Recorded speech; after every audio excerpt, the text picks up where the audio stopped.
Lucky Radhika का आश्रम में ठीक होने का इंतजार कर रहा था। वो अपनी चोट भी भूल गया था। ऐसे में जब वैद्य जी बाहर आए तो उन्होंने लकी को बताया कि राधिका को जो गोली लगी थी उसमें जहर मिला हुआ था। यह सुनते ही लकी के पैरों के नीचे से जमीन खिसक गई। जब वो अंदर राधिका को लाने गया तो उसने देखा कि राधिका का बदन बैंगनी सा हो गया था और उसके शरीर पर फोड़े हो गए थे। लकी बेसुध उसे अपने घर पर ले आया। घर में यह दृश्य देखते ही सब लोगों की हालत खराब हो गई। जब शिवराज ने राधिका के अंतिम संस्कार के लिए कहा तो लकी ने उन्हें बीच में रोक दिया। अभी इसका अंतिम संस्कार नहीं होगा।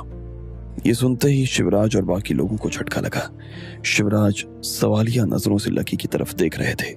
लकी ने अपनी माँ की तरफ देखते हुए कहा, इसके नाना और मामा अभी इस दुनिया में है। जब तक वो नहीं आएंगे तब तक इसका अंतिम संस्कार नहीं होगा। लकी ने इतना कहते ही अपनी जेब से फोन निकाल लिया। शिवराज उसकी बात सुनकर हैरान हो गया। लकी पृथ्वीराज को इस घर में बुलाने की बात कर रहा था। उसे अच्छी तरीके से पता था कि पृथ्वीराज और शिवराज में जरा भी नहीं बनती थी।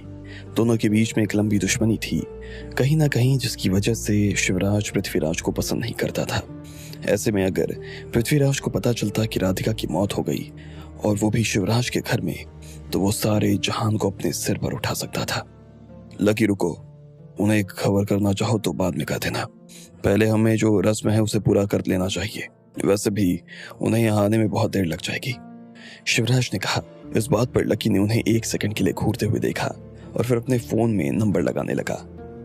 शिवराज आगे आए और लकी का हाथ पकड़ते हुए बोले, बेटा बात समझने की कोशिश तो कर। अगर पृथ्वीराज अपनी नातिन को इस हाल में देखेगा तो उसके ऊपर क्या बीतेगी, और तू जरा अपनी हालत भी तो देख। प्लीज मेरी बात समझने की कोशिश कर और इसे अभी यहाँ से ले जा। हम दाह संस्कार होने के बाद में उसको फोन कर देंगे, शिवराज ने कहा। नहीं, उन्होंने राधिका को मेरे भरोसे पर यहाँ छोड़ा था। अगर वो हाँ नहीं करते तो मैं इसे यहाँ कभी लाता ही नहीं और ये सब होता ही नहीं। इसलिए उन्हें खबर तो देनी ही पड़ेगी। जब तक वो यहाँ नहीं आएंगे तब तक दाह संस्कार नहीं होगा, लकी ने कहा और शिवराज से अपना हाथ छुड़वा लिया। इसके बाद लकी ने सीधा जयंत को फोन मिला दिया। हेलो, मैं लकी बोल रहा हूं, राधिका की। लकी ने इधर से कहा। उधर जैसे ही जयंत ने ये खबर सुनी तो उसकी सांसें अटक गई। लकी, ये क्या क्या कह रहे हो तुम, जयंत ने कहा। लेकिन इसके जवाब में लकी कुछ नहीं कह पाया। जयंत ने गहरी सांस ली और अपने दिमाग को व्यवस्थित करते हुए कहा, हम लोग आ रहे हैं। जयंत ने फोन काटा और सीधा पृथ्वीराज के कमरे में चला गया। वो अभी भी आराम कर रहे थे। जयंत ने जब देखा कि वो आराम से अपने बिस्तर पर नींद ले रहे थे तो एक बार के लिए उसका उन्हें ये खबर देने का मन ही नहीं किया। इतनी अच्छी नींद से उन्हें उठाकर ऐसी खबर देने की उसकी हिम्मत नहीं हो रही थी। उसे रोने का मन कर रहा था, लेकिन उसे पता था कि उन्हें देर हो रही थी। इसलिए उसने पृथ्वीराज को नींद से जगा दिया। क्या हुआ? पृथ्वीराज की नींद खुली और उन्होंने जयंत को अपने पास बैठा देखा। उसका चेहरा देखकर ही उन्हें कुछ अजीब होने का आभास हो रहा था। जयंत ने बड़ी मुश्किल से अपने आप को रोने से रोका और कहा, बाबूजी, राधिका को किसी ने गोली मार दी है। पृथ्वीराज ने जैसे ही ये खबर सुनी तो उन्हें ऐसा लगा जैसे किसी ने उन्हें गोली मार दी हो। उन्होंने अपनी आंखें मूंद ली और एक आंसू ढुलक कर उनके तकिए पर जा गिरा। फिर वो झटके से अपने बिस्तर से खड़े हो गए। उनकी आंखें धधक रही थी। हेलीकॉप्टर बुलाओ, पृथ्वीराज ने जयंत की तरफ देखते हुए कहा और अपनी जगह से खड़े हो गए। उधर जब पृथ्वीराज और जयंत निकलने की तैयारी कर रहे थे तब इधर पूरा परिवार और ऑफिस के कुछ एक लोग भी अभिलाषा के घर के आगे जमा हो गए थे। राधिका की लाश को हॉल में रखा हुआ था और लकी की नजरें उसकी खुली आंखों पर ही टिकी हुई थी। इतने में दशरथ उसके पास आए और बोले, बेटा, राधिका को ले जाने से पहले उसे नहलाना होगा और तैयार करना होगा। लकी ने 1 सेकंड के लिए दशरथ को देखा और फिर राधिका को देखने लगा। उसकी हिम्मत नहीं हो रही थी कि वो राधिका को अपने पास से कहीं जाने दे, लेकिन वो इस वक्त परिवार की किसी रस्म के बीच में नहीं आना चाहता था। उसने देखा कि दशरथ के पीछे अभिलाषा और बाकी कुछ महिलाएं खड़ी हुई थी। वो सभी लकी के हटने का इंतजार कर रही थी, लेकिन लकी वहां से खड़ा होने का नाम भी नहीं ले रहा था। वो बस राधिका को देखता जा रहा था। ऐसे में दशरथ ने निशांत को इशारा करके बुलाया और फिर लकी को उठाने के लिए उसका कंधा पकड़ लिया। लकी खुद किसी लाश की तरह हो गया था। वो सांस ले रहा था, लेकिन उसे खींचने वालों को ऐसा लग रहा था जैसे वो मर गया हो। बड़ी मुश्किल से दशरथ और निशांत लकी को उठाकर खींच पा रहे थे। लकी ने बस जाते हुए राधिका के पैरों को अपने हाथ से छुआ और वहां से बाहर आ गया। दशरथ और निशांत ने उसे कोने में लाकर बैठा दिया था। कोई बात नहीं बेटा, हिम्मत से काम लो, हम सब तुम्हारे साथ हैं। जो हुआ उसे बदला नहीं जा सकता है, ऐसे में आगे बढ़ने के अलावा तुम्हारे पास में और कोई चारा नहीं है। चिंता मत करना बेटा, हम सब। सारे लोग लकी के पास आकर उसे सांत्वना देने की कोशिश कर रहे थे, लेकिन लकी के कानों में किसी की सांत्वना नहीं जा रही थी। आखिर में जब उससे किसी की बात नहीं सुनी गई तो उसने कहा, आप प्लीज मुझे अकेला छोड़ दीजिए, मैं अपने हिसाब से सब देख लूंगा। लकी ने कहा और फिर से आसमान की तरफ देखने लगा। इधर बाकी सब लोग जो उसके आसपास खड़े होकर उसे सांत्वना दे रहे थे, वो लकी को और फिर एक दूसरे को देखने लगे। जब दशरथ ने उन सभी को वहां से हटने का इशारा किया तो सब लोग इधर उधर हो गए।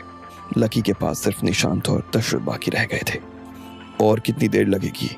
जितना रुकोगे माहौल उतना खराब होगा। इतने में शिवराज काशीनाथ के साथ लकी और दशरथ के पास आए। लकी ने उन्हें देखा और कहा, जब तक उसके नाना नहीं आते तब तक हम उसे यहाँ से नहीं ले जाने वाले हैं। मैं तुम्हें पहले भी समझा चुका हूँ और अभी भी फिर से कह रहा हूँ, पृथ्वीराज इस घर में पैर नहीं रखेगा। तुम कहो तो मैं खुद तुम्हारे सामने उसे फोन करके बुलाने के लिए राजी हूँ, लेकिन मुझे मालूम है कि वो नहीं आएगा तो नहीं आएगा। शिवराज ने कहा, तो ठीक है, राधिका भी कहीं नहीं जाएगी, हम में से कोई कहीं नहीं जाएगा, सब लोग यही रहेंगे ऐसे ही। लकी ने कहा, दशरथ ये लड़का पागल हो गया है क्या? ऐसे कुछ समझाते क्यों नहीं हो? दशरथ को गुस्सा तो बहुत आ रहा था, लेकिन उन्होंने अपने गुस्से पर काबू रखते हुए कहा, पापा वो सही कह रहा है, राधिका के परिवार के लोगों के बिना हम आगे कैसे बढ़ सकते हैं? और वैसे भी आपको इतनी जल्दी क्या है? आखिरी दर्शन करने का हक तो सभी को है ना। तो फिर दशरथ ने इस बार अपने पिता को सटीक जवाब देते हुए कहा। शिवराज बेसहारा महसूस कर रहे थे और इसी वजह से उन्हें और ज्यादा गुस्सा आ रहा था। उन्होंने घड़ी देखी और कहा, मैं आधे घंटे का टाइम दे रहा हूँ, अगर आधे घंटे में हम यहाँ से रवाना नहीं हुए तो मैं तुम लोगों के साथ शमशान में नहीं आने वाला हूँ। ये कहकर शिवराज वहां से निकल गए। दशरथ और निशांत को उनकी ये धमकी बहुत भारी लगी, लेकिन लकी के ऊपर इस बात का कोई असर नहीं हुआ। वो बस आसमान की तरफ देखता जा रहा था। हमने उसे तैयार कर दिया है। इतने में कुमारी अंदर से बाहर आई और उसने निशांत से कहा, वो राधिका के बारे में बात कर रही थी। दशरथ और निशांत ने फिर से लकी की तरफ देखा और दशरथ ने कहा, बेटा चलो आखिरी दर्शन कर लो। लकी ने यह सुनकर एक भारी सांस ली और अपनी जगह से खड़ा हो गया। मैं पहले ही कह देता हूँ, मैं तब तक उसे यहाँ से नहीं जाने देने वाला हूँ जब तक पृथ्वीराज जी नहीं आ जाते, लकी ने कहा और राधिका को देखने के लिए अंदर चला गया। दशरथ दुविधा में पड़ गया और शिवराज की तरफ देखते हुए वो खुद भी अंदर चला गया। जैसे ही लकी अंदर पहुंचा और उसने राधिका को देखा तो उसकी आंखें फटी की फटी रह गई। उसने अपनी आंखों के सामने जो देखा उसे देखकर हैरान हो गया। घर की सारी महिलाओं ने राधिका को लाल जोड़े में सजाया था। उसके माथे में उन्होंने सिंदूर भरा और गहने भी पहना दिए, गले में हार, हाथों में चूड़ियां और पैरों में पायल। उसका हल्का बैंगनी सा चेहरा इस श्रृंगार में और खतरनाक लग रहा था। लकी के दिल की धड़कन रुक गई और वो झटका खाकर नीचे ही गिरने वाला था कि इतने में निशांत ने उसका हाथ पकड़ लिया। भैया ठीक हो? लकी ने उसे कोई जवाब नहीं दिया और अपने आप को संभाल लिया। फिर वो भारी कदमों से राधिका के पास गया और उसके पास बैठ गया। लकी राधिका की आंखों में देख रहा था। अभिलाषा पास में बैठी रो रही थी। जब उसने लकी की ऐसी शक्ल देखी तो वो और जोर से रोने लगी और लकी के गले से लिपट गई। वो लकी की छाती में मुक्के मार रही थी और चाहती थी कि लकी भी रो ले, अपने आंसुओं को ना रोके, लेकिन लकी की आंखों में एक भी आंसू नजर नहीं आ रहा था। वो बस राधिका को देख रहा था। उधर जब राधिका को तैयार कर दिया गया और लकी उसके पास बैठा हुआ था तो इधर पृथ्वीराज और जयंत का हेलीकॉप्टर हवा में मंडरा रहा था। वो लोग अग्रवाल परिवार के घर के ऊपर ही घूम रहे थे। बाबूजी क्या करना है? आप कहें तो मैं लकी को सीधा शमशान आने के लिए कह दूं, हम राधिका से, जयंत ने कहा, लेकिन पृथ्वीराज की आंखें देखते ही उसने अपना मुंह बंद कर लिया। पृथ्वीराज ने कहा, मेरी बेटी की मौत हुई है, मैं उसके जनाजे में उसके घर में शामिल हो जाऊंगा और वैसे भी मुझे शिवराज से बात करनी है। जयंत उनकी बात समझ गया और उसने हेलीकॉप्टर नीचे उतरवाना शुरू कर दिया। पूरे घर और उसके आसपास के लोगों को हेलीकॉप्टर के उतरने की आवाज आ गई। लकी को भी एहसास हो गया था कि पृथ्वीराज आ गए हैं। ऐसे में उसने निशांत को उन्हें लेने जाने के लिए इशारा कर दिया। निशांत ने बाहर से गाड़ी उठाई और सीधा हेलीपैड पहुंच गया। मुझे लकी भाई ने आप दोनों को लेने आने के लिए भेजा है, निशांत ने कहा और उन्हें गाड़ी में बैठने का इशारा करने लगा। मैं यहाँ मेरी बेटी के जनाजे में शामिल होने आया हूँ। मैं पैदल ही उसके घर जाऊंगा। पृथ्वीराज ने जैसे ही ये कहा तो निशांत घबरा गया। वो दूसरी बार उन्हें बैठने के लिए भी नहीं कह पाए और धीरे धीरे उन दोनों के आगे आगे चलने लगा। पृथ्वीराज और जयंत बादल भरे आसमान के नीचे पैदल पैदल चले जा रहे थे। कुछ देर के बाद वो अभिलाषा के घर के सामने पहुंच गए। जैसे ही शिवराज ने पृथ्वीराज को वहां देखा तो उनके पैरों के नीचे से जमीन खिसक गई। पृथ्वीराज ने सिर्फ एक नजर शिवराज को देखा और निशांत के पीछे पीछे अंदर चला गया। घर के दूसरे लोग भी पृथ्वीराज को यहाँ देखकर काफी हैरान थे। लकी ने जैसे ही उन्हें अंदर आते हुए देखा तो वो अपनी जगह से खड़ा हो गया और उनके पैर छूने लगा, लेकिन पृथ्वीराज ने अपने पैर पीछे खींच लिए और सीधा राधिका की तरफ बढ़ने लगे। राधिका के आसपास बैठी हुई सारी महिलाएं पीछे हट गईं और पृथ्वीराज और जयंत के लिए रास्ता छोड़ दिया। उन दोनों ने जब राधिका की शक्ल देखी तो उनकी रूह सूख गई। राधिका को ऐसी खतरनाक हालत में देखकर पृथ्वीराज अंदर तक कांप उठे थे। उन्होंने तुरंत पलटकर लकी की तरफ देखा और कहा, मैंने इसे यहाँ तुम्हारे भरोसे भेजा था लकी।